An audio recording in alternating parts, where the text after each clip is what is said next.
সুখবর, সম্মিলিত ইসলামী ব্যাংকে বড় পরিবর্তনের আভাস। অর্থ মন্ত্রণালয় ব্যাংকটিতে দুই নতুন পরিচালক নিয়োগ দিয়েছে।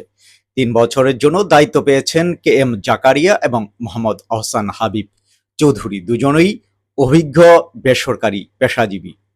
কে এম জাকারিয়ার রয়েছে ৩০ বছরের বেশি কর্পোরেট নেতৃত্বের অভিজ্ঞতা, আর চার্টার্ড অ্যাকাউন্টেন্ট আহসান হাবিব চৌধুরীর রয়েছে ২৫ বছরের পেশাগত অভিজ্ঞতা।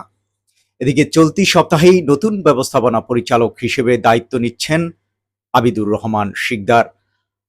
বাংলাদেশ ব্যাংক এরই মধ্যে তার নিয়োগ অনুমোদন করেছে। সবচেয়ে বড় খবর হলো, নতুন পরিচালনা পর্ষদ ও ব্যবস্থাপনার মাধ্যমে ব্যাংকের কার্যক্রম আরও গতিশীল হবে বলে আশা করা হচ্ছে।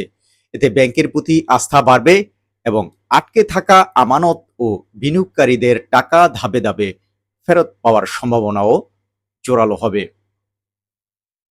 ব্যাংকিং খাতের আরও আপডেট পেতে আমাদের সঙ্গেই থাকুন। sharebusiness24.com এর পেজ ফলো করুন, ইউটিউব চ্যানেলটি সাবস্ক্রাইব করুন। ধন্যবাদ।